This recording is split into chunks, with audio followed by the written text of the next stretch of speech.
لك الكلام ده نصايح ذهبيه مش اي حد هيقولها لك. خلي بالك انا صنايعي وبركب فرد الكاوتش، يحصل معايا ان يحصل ضقره هنا او يحصل قطع في شفه الفرده، نزل كمان يا اسلام، تمام، من غير ما اخد بالي. ممكن اهمال مني او ممكن بدون قصد عشان ما نظلمش حد، ولكن دي كارثه كبيره جدا. ولذلك بقول لك مش عيب حتى عندي عند اي حد، خليك ملاحظ الكاوتش بتاعك.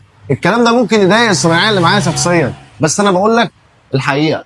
الحقيقه ايه؟ ان ده ممكن يحصل معايا وانا بركب. مش هقول لك بركب جديد وانت بتركب جديد وانت بتصلح في اي مكان، خلي بالك وارد يحصل بدون قصد، ولكن دي تعتبر انت كده دمرت فردة الكاوتش، مش هتنفع معاك تاني. لان القطع اللي في الشفه اللي هيجي هنا، لو القطع بقى عميق ووصل ان هو عدى الهواء ما بين الطبقات، اصبح كده الفرده بقى فيها بالونه من الجنب، مش هتصلح معاك تاني. الحل ايه؟ انا اللي بقول لك عينك اللي بتشوف. حتى لو بتركب 4 كاوتشات جداد تبقى واقف مخلي بالك، لان انت لو مشيت من عندي انا نفسي مش هعرف هل انت صلحت بره او ما صلحتش. فانت واقف بتشيك على ال4 عجلات ما فيهمش اي انتفاخات من الجنب بعد ما خدوا الهواء بتاعهم. انا عايزك تكتب في التعليقات لو حصل معاك موقف مشابه عشان يبقى دعم للفيديو والناس يوصل لها المعلومه. شارك على صفحتك.